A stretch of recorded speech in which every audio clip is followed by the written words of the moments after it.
بسم اللہ الرحمن الرحیم والضحیٰ واللیل اذا سجی ما ودعک ربک وما قلی وللآخرۃ خیر لک من الأولی ولسوف یعطیک ربک فترضی الم یجدک یتیما فآوی ووجدک ضالا فہدی ووجدک عائلا فأغنی فأما الیتیم فلا تقہر وأما السائل فلا تنہر وأما بنعمت ربک فحدث۔ خدا بزرگ برتر کے پاک کلام سے ہم نے آغاز کیا کہ سارے آغاز اسی ذات بابرکت کو زیبا ہے۔ صدر گرامی قدر، معزز مہمانان گرامی، خواتین و حضرات، آج کی یہ خصوصی مجلس ہمارے دوست شکاگو امریکہ میں مقیم ممتاز پاکستانی شاعر جناب عابد رشید کے شریف نعتیہ مجموعے ہم کے نعت کے منقبت اور سلام کے مجموعے بعد از خدا کی تقریب ہے۔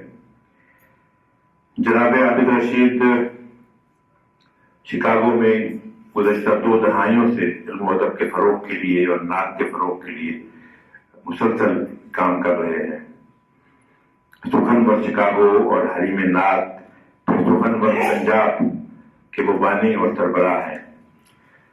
سخنور شکاگو اور حریم نعت کے نام سے انہوں نے وہاں پر ایک یوٹیوب چینل بھی شروع کیا ہوا ہے جس میں شکاگو کے اور جودنوا کی جو تمام شعراء ہیں ان کو محفوظ کیا گیا، ان کے کلام کو۔ پھر دنیا کا پہلا جو آن لائن مشاعرہ تھا کرونا کے دنوں میں، وہ بھی شکاگو سے ہی اس کا آغاز ہوا اور اس کا آغاز بھی جناب عابد رشید صاحب نے کیا۔ عابد رشید پیشے کے اعتبار سے انجینئر ہیں اور ایک انٹرنیشنل کمپنی میں ڈائریکٹر گلوبل پالیسی کے عہدے پر وہاں فائز ہیں۔ 2 دہائیوں سے جیسا کہ میں نے عرض کیا کہ وہ وہاں پہ اردو کے فروغ کے لیے کام ماشاءاللہ کر رہے ہیں۔ اسی حال میں ہم نے 2 سال پہلے 1.5 سال پہلے ان کا پہلے شعری مجموعے دھنک کی تقریب بھی کی تھی، بہت ہی یادگار وہ تقریب تھی۔ آج کچھ وہ بھی ہے کہ ایک تو میں اپنے طور پہ یہ سمجھتا ہوں اور شاید جو کہ میں کہہ رہا ہوں میں صحیح سمجھ رہا ہوں اس بات کو کہ واقعتاً کتابوں کی تقریب میں یہ بہت ضروری نہیں ہوتا کہ بہت لوگ ہوں، لیکن اس وقت اس کتاب پر بات کرنے کے لیے اور جو شخصیات اردو کی لیجنڈری شخصیات کا تشریف فرما ہے، نام کا ہمارے یہاں دیکھیے بہت محترم بڑا نام جناب ڈاکٹر ریاض مجید کا، جناب افتخار اردو جناب افتخار عارف یہاں موجود ہیں، ڈاکٹر نجیب عارف صاحبہ یہاں موجود ہیں اور ہمارے دوست باقی، اور انشاءاللہ کیونکہ یہ بھی ایک ہمارا قومی مزاج ہے کہ ہم بالکل وقت پہ آنا ذرا ضروری نہیں سمجھتے۔ اور دوسرا میری بتائی یہ بھی ہے کہ گزشتہ 13-14 دنوں سے میں جو کہ شہر سے باہر تھا تقریب کے لیے، تو کل ہی سے دوستوں کو درخواست کرنا شروع کی۔ عابد رشید صاحب بھی اس بات سے واقف ہیں، جو اس کی تھوڑی بہت تاخیر کی ذمہ داری میں اپنے بھی لیتا ہوں۔ تو میں یہ کوشش کروں گا کہ جو لوگ جیسے افتخار عارف صاحب میں ہمیشہ یہ بات کرتا ہوں اور ان سے کہتا بھی ہوں، افتخار عارف صاحب آج 2:30-3 بجے تشریف لائے تھے اس تقریب کے لیے، وقت سے بھی پہلے کہ کوئی راستے میں کوئی رکاوٹ وغیرہ نہ ہو، اور ہم ان سے انتظار بھی کرتے ہیں۔ تو افتخار عارف صاحب ایک شعر سناتے ہیں ہمیں کہ یہ احترام روایت تو کم نہیں ہوگا، ہمارے خون میں شامل ہے، کیا کیا جائے۔ تو یہ احترام روایت جو ہے کاش ہمارے باقی جو سارے لکھنے پڑھنے والے دوست ہیں ان تک بھی پہنچے اور وہ وقت پہ اگر آ جائیں تو تقاریب کا آغاز وقت پہ ہو جایا کرے۔ میں یہ بھی صدا کروں گا اپنے دوستوں سے، ہماری کوشش ہوگی کہ ہم اس تقریب کا اختتام مغرب کی نماز تک کر لیں۔ تو جو مقررین ہیں میں ان سے بہت احترام التماس کروں گا کہ وہ اپنا مضمون 5 سے 7 منٹ کے دوران تک محدود رکھیں، اور باقی پھر مضمون جب وہ چھٹے گا تو انشاءاللہ آپ کو سامنے آ جائے گا۔ میں سب سے پہلے بہت ہی نستعلیق خاتون، بہت ہی اچھی محقق، نقاد، استاد اور دانشور ڈاکٹر بی بی امینہ صاحبہ سے التماس کرتا ہوں کہ وہ تشریف لائیں اور بعد خدا کے حوالے سے اپنا مضمون پڑھیں۔ سب سے پہلے تو میں شکر گزار ہوں زاویہ کی اور اکادمی حیات پاکستان کی کہ یہاں اظہار خیال کا موقع دیا، اور ساتھ ہی ایک شکوہ بھی کہ میرے اساتذہ کو یہاں لا کے بٹھا دیا کہ اس کی وجہ سے میں اتنی زیادہ کنفیوز ہوں کہ میں لکھ کے لائی ہوں کہ کہیں ایسا نہ ہو کہ توجہ بھٹک جائے. تو بعد از خدا عابد رشید مکمل مضمون تو آپ بعد میں پڑھنے کی میری کوشش ہوگی کہ اس کو وقت کے جتنا وقت دیا گیا ہے اس میں ختم کر سکوں. کتاب کا نام سنتے ہی عبد الرحمن جامی کا وہ قصہ ذہن میں آتا ہے، بعد از خدا بزرگ تو ایک قصہ مختصر. لیکن کتاب دیکھی تو اس قصے کے اختصار کی گواہی نہ تو کتاب کی ضخامت نے دی اور نہ ہی اس میں موجود 11 حمد و مناجاتوں، 51 نعتوں، 5 نظمیاں حمد و نعت، 3 مناقب بنام حسین حسنین اور غوث اعظم اور 1 سلام و حضور سرور کونین صلی اللہ علیہ وآلہ وسلم نے. مزید مطالعے کے بعد معلوم ہوا کہ یہ مجموعہ طیبہ سے ان کے خیال میں آئے ہوئے مضامین و مطالب پر مشتمل ہے جو حضرت محمد صلی اللہ علیہ وآلہ وسلم سے رشتہ قائم کرتے ہوئے انہیں اس شاندار روایت سے جوڑتا ہے جو کم و بیش 1400 سال سے زائد عرصہ گزرنے کے باوجود بھی بعد بھی دنیا کی ہر معروف زبان میں نہ صرف چوں کی توں قائم ہے بلکہ اس کے پاسداروں میں بھی اس روز افزوں اضافہ ہوتا چلا جا رہا ہے.